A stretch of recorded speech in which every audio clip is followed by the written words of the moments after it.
राधे राधे दोस्तों, आप सभी का राधा भक्ति चैनल में स्वागत है। महिलाओं के सिंदूर लगाने से पति का भाग्य चमक जाता है। हिंदू धर्म में मान्यता है कि सिंदूर लगाते समय कुछ बातों का ध्यान रखना बेहद जरूरी है। कहते हैं यदि महिलाएं सिंदूर लगाते समय कुछ गलतियां करती हैं तो ये पति के जीवन में दुर्भाग्य का कारण भी बन सकती हैं। यहाँ तक कि पतिदेव कंगाल भी हो सकते हैं। आइए जानते हैं कि मांग में सिंदूर लगाते समय आपको कौन कौन सी गलतियां नहीं करनी चाहिए और सिंदूर लगाने के नियम क्या हैं। दोस्तों, सिंदूर औरतों के सुहाग का प्रतीक माना जाता है। सुहाग का प्रतीक होने के साथ साथ उनके श्रृंगार में भी सबसे ज़्यादा महत्वपूर्ण सिंदूर ही होता है। एक शादीशुदा सुहागन औरत के लिए सिंदूर बहुत महत्वपूर्ण है, लेकिन आपके सिंदूर लगाते समय की गई यह गलतियां आपके पति को बहुत ही कर्ज में डुबो सकती हैं। जो महिलाएं सिंदूर लगाते समय यह गलतियां करती हैं उनके पति को कभी भी धन में बरकत नहीं मिलती है। लेकिन आपको घबराने की कोई ज़रूरत नहीं है। हमारे वास्तुशास्त्र और पुराणों में सिंदूर लगाने के कुछ ऐसे महत्वपूर्ण नियम बताए हैं जिनको जानने और करने के बाद आप भी अपने पति के किस्मत के दरवाजे खोल सकती हैं और उनके कारोबार या बिजनेस में तरक्की दिन दुगनी रात चौगनी कर सकती हैं। लेकिन शास्त्र में यह भी बताया गया है कि अगर सिंदूर लगाते समय आप यह गलतियां करते हैं तो आपका पति कभी भी धनवान नहीं हो सकता। उनके हर काम में बाधा आएगी, बनते बनते काम बिगड़ने लगेंगे और साथ ही दुर्भाग्य भी उनके दरवाजे पर दस्तक देता है। तो अगर आप भी जानना चाहती हैं कि सिंदूर लगाते समय हमें कौन कौन सी बातों का ध्यान रखना चाहिए, तो चलिए शुरू करते हैं। माता लक्ष्मी का आशीर्वाद आपके ऊपर सदैव बना रहे।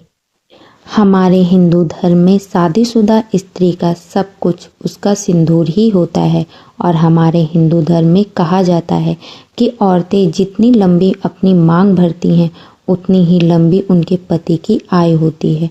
और उनके साथ साथ हमारे शास्त्रों में भी 16 श्रृंगार बताए गए हैं, उसमें सबसे महत्वपूर्ण सिंदूर ही होता है।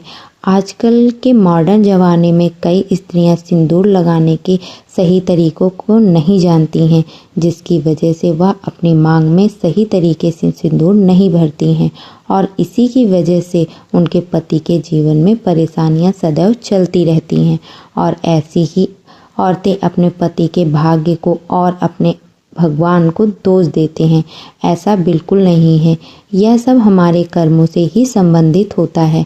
हमारे हिंदू धर्म में एक कथा प्रचलित है कि 14 वर्ष वनवास के बाद जब एक बार सीता माता अपनी मांग में सिंदूर भर रही थी, तब हनुमान जी सीता माता के पास आकर बोले, हे माता, यह आप क्या कर रही हैं?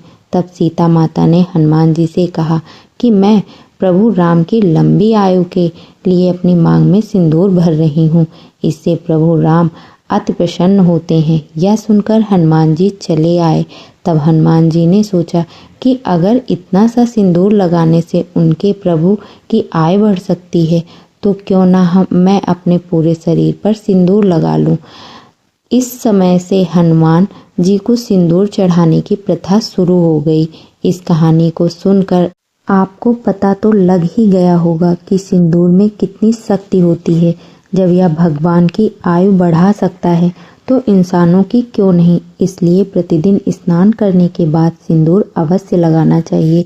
इससे न केवल आपके पति के सौभाग्य में वृद्धि होगी, बल्कि आपके पति की उम्र लंबी होने के साथ साथ उन्हें अनेक प्रकार की मानसिक शक्तियाँ भी प्राप्त होंगी। इसलिए आप लोग से निवेदन है कि सौभाग्यवती स्त्री की मांग का सिंदूर ही उसकी असली पहचान हो। वास्तुशास्त्र और पुराणों के अनुसार बताया गया है कि जो औरतें सिर धोने के तुरंत बाद सिंदूर लगा लेती हैं या फिर बालों को सूखने से पहले यानी कि गीले बालों में ही सिंदूर लगा लेती हैं, ऐसे में उनके पति को अनेक आर्थिक परेशानियों का सामना करना पड़ता है। देखते ही देखते उनके पति कर्ज में डूबने लगते हैं और उनके काम में बाधा आने लगती है। हमारे वास्तुशास्त्र के अनुसार गीले बालों में कभी भी सिंदूर नहीं लगाना चाहिए। हमारे वास्तुशास्त्र में इसे बहुत ही अशुभ माना गया है। ऐसा करने से महिलाओं के मन में बहुत बुरे बुरे विचार आने शुरू हो जाते हैं। ऐसा करने से घर में और रिश्तेदारों में लड़ाई झगड़ा और परिवार में कलेश होना शुरू हो जाता है। इसलिए औरतों का हमेशा अपने बाल धोने के बाद तुरंत सिंदूर नहीं लगाना चाहिए। बालों को पहले अच्छी तरह सुखा लेना चाहिए, उसके बाद ही अपनी मांग भरनी चाहिए। हमारे वास्तुशास्त्र और पौराणिक कथाओं के अनुसार बताया गया है कि सिंदूर लगाते समय हमें किन बातों का ध्यान अवश्य रखना चाहिए। स्वास्थ्य के अनुसार औरतों को हमेशा नाक की सीधे में लंबा सिंदूर लगाना चाहिए। जितना लंबा आप सिंदूर लगाएंगी उतनी ही लंबी उम्र आपके पति की होगी और आपके पति के तरक्की के सभी रास्ते खुल जाएंगे। दिन दुगनी रात चौगनी तरक्की होगी। अगर आपके पति के कारोबार में या व्यापार में मुनाफा नहीं हो रहा है तो इस उपाय से अवश्य ही आपको लाभ देखने को मिलेगा। आपको एक सिंदूर की डिबिया लेनी है जिसमें सिंदूर रखना है और उसे अपने मंदिर में किसी भी जगह रख देना है। और जब भी आप स्नान करके आएं, अपने बाल सुखाने के पश्चात उस डिबिया से सिंदूर निकाल कर लगाएं जो कि आपके मंदिर में रखा हुआ है। ऐसा करने से आपके ऊपर सदैव आपके देवी देवताओं की कृपा बनी रहेगी। हमारे हिंदू शास्त्रों में यह भी बताया गया है कि इस फैशन के दौर में महिलाएं अलग अलग बनावटी कपड़े पहनने लगी हैं और उसी तरह सिंदूर भी लगाने लगी हैं।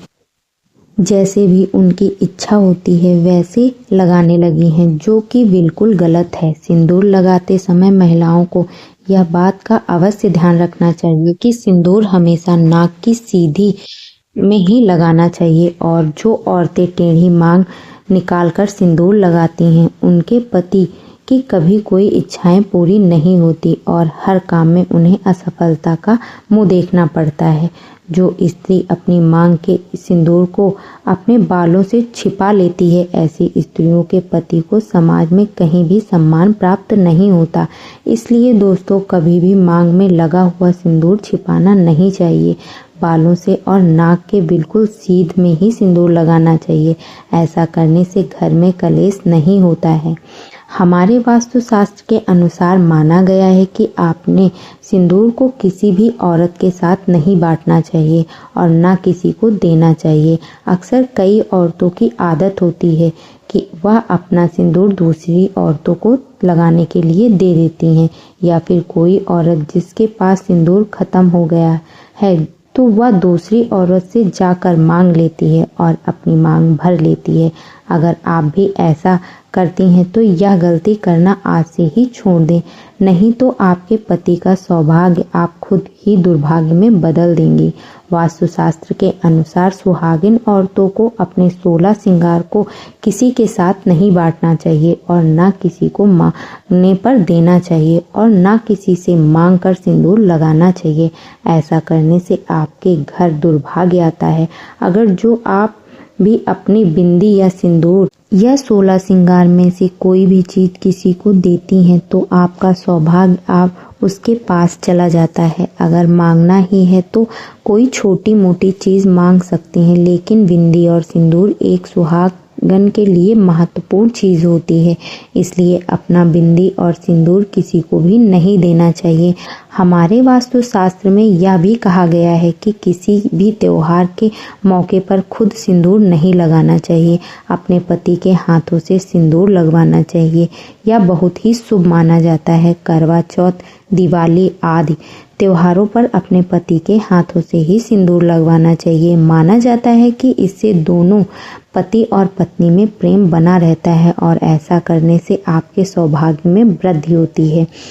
अगर आप एक काजू महिला हैं जिनके लिए हर रोज सिंदूर लगाना मुमकिन नहीं है तो आप इस बात का विशेष ध्यान रखें कि आपको तीज त्योहार के मौके पर सिंदूर जरूर लगाना चाहिए।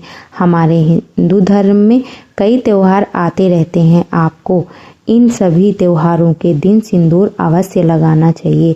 अगर हो सके तो आपको किसी भी तीर्थ स्थान या किसी मंदिर या किसी पवित्र स्थान पर जाते समय सिंदूर अवश्य लगाना चाहिए। जिन महिलाओं की शादी अभी नई हुई हो उनको अपने सिंदूर की डिब्बी को संभाल कर मंदिर या किसी पवित्र स्थान पर रखना चाहिए। अगर जो आप सिंदूर की डिब्बी को मंदिर में रखते हैं तो इसका आपको बहुत ही लाभ देखने को मिलता है।